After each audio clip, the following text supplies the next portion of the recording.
বোনেরা, আপনাদের সরকার আশ্বাস দিচ্ছে যে শ্রমিকদের স্বার্থ সব সময় অক্ষুণ্ণ থাকবে।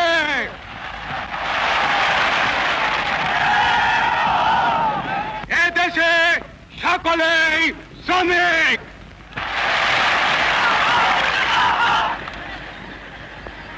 বাংলাদেশের স্বাধীন জনগণ কি চায়? তারা চায় বেঁচে থাকবার অধিকার,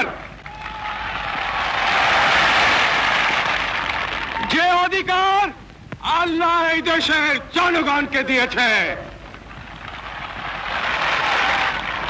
এই অধিকার কেউই কেড়ে নিতে পারবে না। প্রিয় ভাইয়েরা, আমরা বেঁচে থাকবার মতো বেঁচে থাকতে চাই। আমরা চাই শান্তি, যাতে আমাদের দেশের সর্ব জায়গায় সব লোক শান্তিতে বসবাস করতে পারে, শান্তিতে কাজকর্ম করতে পারে, শান্তিতে ব্যবসা বাণিজ্য করতে পারে, শান্তিতে রাত্রেবেলা নিদ্রা যেতে পারে।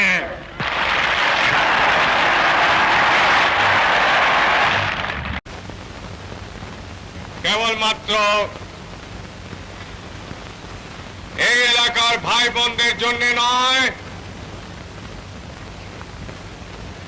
সারা দেশবাসীর জন্য একটা খুবই গর্বের বিষয়। কারণ আজ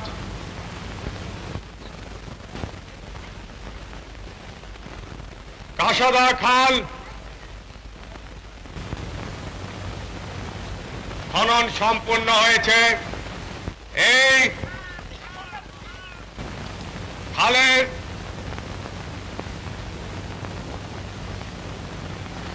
পুরো এলাকা আমি নিজে আজ পায়ে হাঁটলাম দেখবার জন্য যে সত্যি এই কাজ পুরোপুরি ভাবে সম্পূর্ণ হয়েছে কিনা, এবং আমি নিজে জানি, নিজে দেখেছি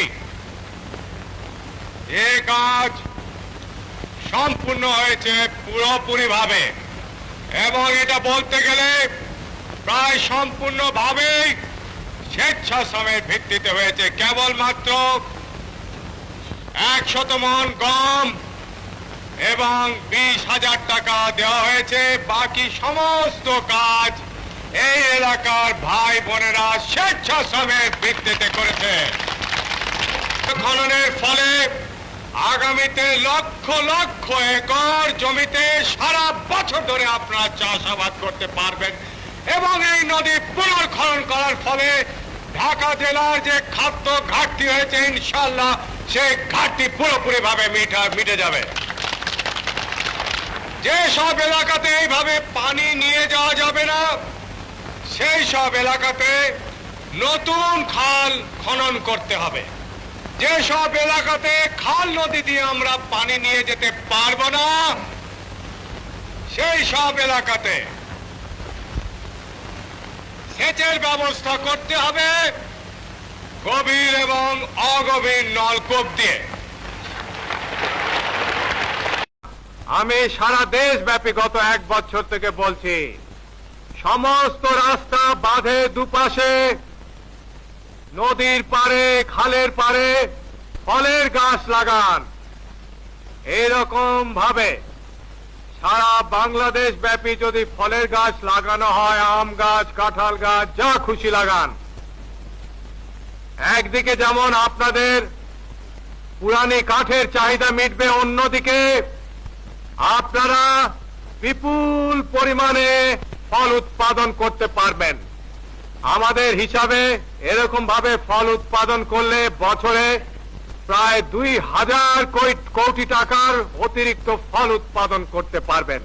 এই ফল আপনারা খাবেন, আপনাদের ছেলে মেয়েরা খাবে, আপনাদের স্বাস্থ্য ভালো হবে, স্বাস্থ্য উন্নতি হবে, এবং এই যে ধান চালের উপরে যে চাপের সৃষ্টি হয়েছে এই চাপ কমে যাবে। আপনারা অনায়াসে ধান চালে স্বয়ং সম্পূর্ণতা অর্জন তো করবেনই, বরঞ্চ অতিরিক্ত উৎপাদন করে বিদেশে রপ্তানি করতে পারবেন। আমাদের হিসাবে যদি আমরা প্রতি বছর বর্তমানে যে পরিমাণে খাদ্য উৎপাদন করছি তার দ্বিগুণ যদি উৎপাদন করতে পারে, তবে বার্ষিক আয় আমাদের জাতীয় ভিত্তিতে ৩,০০০ কোটি টাকার উপরে চলে যাবে। তখন আর আমাদের কারো মুখাপেক্ষী হতে হবে না, ভিক্ষা করতে হবে না অন্য দেশের কাছে। এখন আমাদেরকে খাদ্য উৎপাদন দ্বিগুণ করতে হবে, সারা বছর ব্যাপী চাষাবাদ করতে হবে, প্রত্যেক ইঞ্চি জমিতে চাষাবাদ করতে হবে। এইসব দেখভাল করার দায়িত্ব ইউনিয়ন কাউন্সিলগুলির। আগের মতো ইউনিয়ন কাউন্সিলের নেতা হলে চলবে না, এখন কাজের নেতা হতে হবে, কাজে কর্মের মাধ্যমে। আপনারা জনগণের নেতা হয়েছেন, নির্বাচিত নেতা, আপনাদেরকে সঠিক নেতৃত্ব দিতে হবে। আপনাদের ইউনিয়নে কোনো জমি খালি পড়ে থাকতে পারবে না, রাস্তার দুই পাশে গাছ লাগাতে হবে, শীতকালে গমের চাষের ব্যবস্থা করতে হবে, শস্য ইত্যাদি উৎপাদন বৃদ্ধি করার ব্যবস্থা করতে হবে, ফলের উৎপাদন বৃদ্ধি করতে হবে, শাক সবজির উৎপাদন বৃদ্ধি করতে হবে, বেশি করে শাক সবজি খেতে হবে। এবং আরেকটা উৎপাদন আমরা হাতে নিয়েছি, তুলা উৎপাদন। এই গত শীত মৌসুমে পরীক্ষামূলকভাবে বাংলাদেশের বিভিন্ন অঞ্চলে আমরা তুলা উৎপাদনের কাজ হাতে নিয়েছিলাম এবং সব জায়গায় সফলতা অর্জন হয়েছে। আপনাদেরকে নিজ নিজ এলাকায় আরো অনেক বেশি পরিমাণে তুলা উৎপাদন করতে হবে, যাতে আমরা তুলার চাহিদা দেশের মধ্যে মিটিয়ে ফেলতে পারি। এতে সুবিধা আপনাদের হবে যে ঘরে ঘরে গ্রামে গ্রামে আপনারা তাঁত দিতে পারবেন, নিজেদের কাপড়ের চাহিদা নিজেরাই মিটিয়ে ফেলতে পারবেন, বিদেশ থেকে আর আমদানি করতে হবে না। মাছের চাষ করতে হবে, খাল বিল ছোট ছোট নদী নালায় মাছের চাষ করতে হবে। এগুলোর দায়িত্ব নিতে হবে ইউনিয়ন কাউন্সিলগুলিকে, থানা কাউন্সিলগুলিকে। সেজন্য থানা উন্নয়ন কমিটি সংগঠন করা হয়েছে এবং এই অর্থনৈতিক বছর থেকে এগুলি কার্যকরী করা হচ্ছে। একদিকে যেমন সরকারের তরফ থেকে অনুদান দেওয়া হবে এই থানা উন্নয়ন কমিটিগুলিকে, যে কমিটিগুলিকে আপনারাই চালাবেন, নিজেরা চালাবেন, পরিকল্পনা নিজেরা গ্রহণ করবেন। তেমনি অন্যদিকে আপনাদেরকে স্থানীয়ভাবে কিছু টাকা উঠাতে হবে এবং এই 2 টাকার অঙ্ক যোগ করে যে টাকা হবে তার উপর ভিত্তি করে এবং স্বেচ্ছামূলক কাজের উপর ভিত্তি করে আপনারা বিভিন্ন ধরনের গ্রাম উন্নয়নমূলক কর্মসূচি হাতে নেবেন। এছাড়া প্রত্যেকটি ঘরে ঘরে গ্রামে গ্রামে হাঁস মুরগির খামার করতে হবে, গরু ভেড়ার বকরির খামার করতে হবে, যাতে আমিষের যে প্রয়োজনীয়তা আছে